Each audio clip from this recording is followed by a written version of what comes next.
श्री शिवाय नमस्तुभ्याम हर हर महादेव। तो कैसे हैं आप सब। देखिए आज का ये वीडियो आप सभी लोगों के लिए बहुत ही ज़्यादा खास और विशेष होने वाला है। हम सभी जानते हैं कि अभी मार्गशीर्ष मास का बहुत ही पावन और पवित्र महीना चल रहा है और आज 17 दिसंबर को रविवार के दिन शुक्ल पक्ष की पंचमी तिथि है। और देखिए ये पंचमी तिथि इतनी खास क्यों है, क्योंकि ये रविवार के दिन पड़ी है, इसीलिए रवि पंचमी का शुभ योग बन रहा है।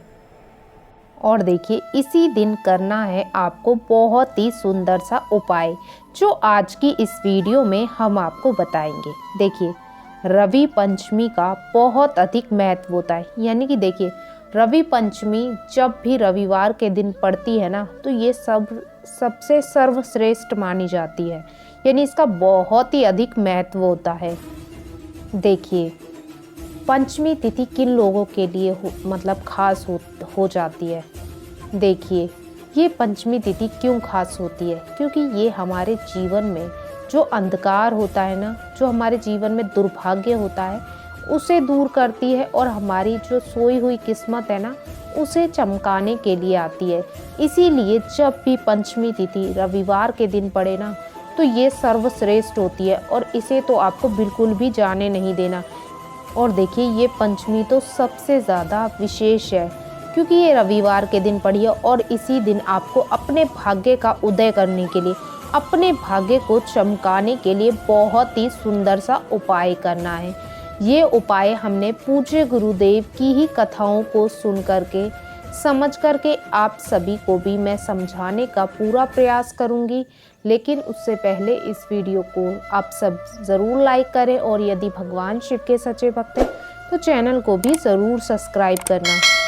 तो देखिए अब हम जान लेते हैं उपाय के बारे में कि किन लोगों को किस प्रकार से इस उपाय को करना है। तो देखिए आपको मात्र 7 बिंदियाँ लगा देनी है माता अशोक सुंदरी वाले स्थान पर। किस प्रकार से लगानी है अब आपको वो समझना है। और मात्र ये 7 बिंदियाँ लगाते ही आपके जीवन का जो दुर्भाग्य है ना वो दूर हो जाएगा और आपकी जो सोया हुआ भाग्य है उसका उदय हो जाएगा, आपकी किस्मत चमक जाएगी। देखिए ये उपाय आप सुबह से लेकर रात्रि तक जब आपकी इच्छा हो तब आप इस उपाय को कर सकते हैं, ठीक है ना। तो देखिए अब हम समझ लेते हैं हमें सामग्री क्या क्या लेनी है। तो देखिए इस उपाय के लिए सबसे पहले आपको लेना है शहद, ठीक है ना। 1 चम्मच शहद ले लो, 1 ढक्कन शहद ले लो, जितना भी लेना है, यानी शहद ले लेना है आपको थोड़ा सा, ठीक है ना। इसी के साथ आपको मात्र 1 बेलपत्र लेना है। अब बेलपत्र जब आप लें तो आपको बहुत ही साफ सुथरा सा, जिसकी पत्तियां बिल्कुल साफ़ सुथरी सी हो, यानी कटा फटा या खंडित ना हो, आपको बहुत ही सुंदर सा एक बेलपत्र ले लेना है, ठीक है ना। और इसी के साथ आपको एक तांबे के पात्र में जल ले लेना है।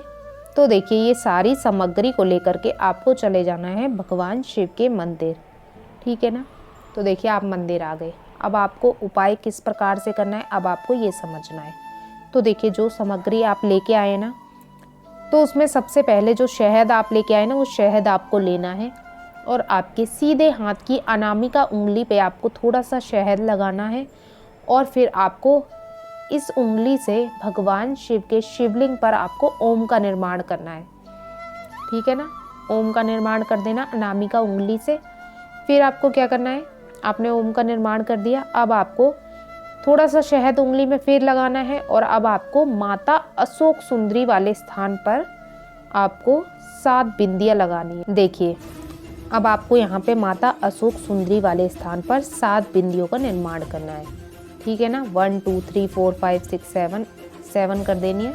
लेकिन करनी किस प्रकार से पहले आपको ये समझना है, यानी कि उपाय की हमेशा महत्व होता है उपाय का, और उपाय को हमेशा उसी प्रकार से यदि आप करते हैं तो आपको उसके बहुत ही शुभ फल प्राप्त होते हैं। तो देखिए आपको क्या करना है, जब आप बिंदी का निर्माण करोगे ना तो आपको बिंदी जो शुरू करनी है वो आपको शिवलिंग की तरफ से करनी है, यानी आपको ऊपर की साइड से करनी है। ऐसा ना हो कि आप जलाधारी की ओर से बिंदी लगाना शुरू करें, नहीं, क्योंकि हमें अपने जीवन के कष्टों को दूर करना है, कष्टों को उतारना है, हमारे जीवन का दुर्भाग्य को दूर करना है। तो हमें ऊपर की ओर से शुरुआत करनी है। तो आपको ऊपर जिधर शिवलिंग है ना, वहाँ से आपको शुरुआत करनी है। 1 2 3 4 5 6 7 ऐसे आपको 7 बिंदियाँ लगा देनी है। और देखिए हम वीडियो में बताने का भी प्रयास करेंगे किस प्रकार से। इस प्रकार से आपको 7 बिंदियों का निर्माण कर देना है माता अशोक सुंदरी वाले स्थान पर। तो देखिए आपने 7 बिंदियों का निर्माण कर दिया। अब आपको क्या करना है, अब आपके पास देखिए एक बेलपत्र है और एक लोटा जल है। तो आपको सबसे पहले बेलपत्र को लेना है। अब इस बेलपत्र को आपको भगवान शिव के शिवलिंग पे, जहाँ पे आपने ओम का निर्माण किया है ना, तो आपको अब ये बेलपत्र उसी ओम के ऊपर अर्पित कर देना है, यानी उसी के ऊपर चिपका देना है। किस प्रकार से, देखिए चिकना वाला भाग है ना, वो शिवलिंग की ओर रहना चाहिए और जो खुदरा वाला भाग है वो ऊपर की ओर रहना चाहिए। इस प्रकार से आपको अर्पित करना है। और जो डंडी का हिस्सा है वो जलाधारी की ओर होना चाहिए और शिवलिंग की ओर पत्ता होना चाहिए, ऊपर वाली पत्ती। तो इस प्रकार से आपको इस बेलपत्र को ओम के ऊपर अर्पित कर देना है, ठीक है ना। अपने जीवन की मनोकामना को बोल करके, आपके जीवन की जो भी परेशानी है उसको बोल करके आपको अर्पित कर देना है, ठीक है ना। अब आपको क्या करना है, अब आपके पास एक लोटा जल है। इस एक लोटे जल को आपको लेना है और आपको देखिए पूरा एक लोटा जल भगवान शिव के शिवलिंग पे समर्पित कर देना है, श्री शिवाय नमस्तुभ्यम मंत्र का जाप करते हुए। और मात्र इतना सा आपको उपाय करना है और आपके जीवन में जो भी दुर्भाग्य होगा ना, जो भी आपके जीवन में संकट होंगे, जो भी बाधाएं होंगी आपके जीवन में, वो सारी परेशानियां मात्र इस सुंदर से उपाय को करने से आपके जीवन से हमेशा हमेशा के लिए समाप्त हो जाएंगी। और आपकी जो किस्मत है वो चमक जाएगी, आपके भाग्य का उदय हो जाएगा। बहुत ही विशेष और ख़ास ये उपाय है और बहुत ही विशेष ये तिथि है, पंचमी तिथि रविवार के दिन। तो इस मौके को आपको जाने नहीं देना। तो सभी लोगों को इस उपाय को ज़रूर करना चाहिए, बहुत ही विशेष उपाय है।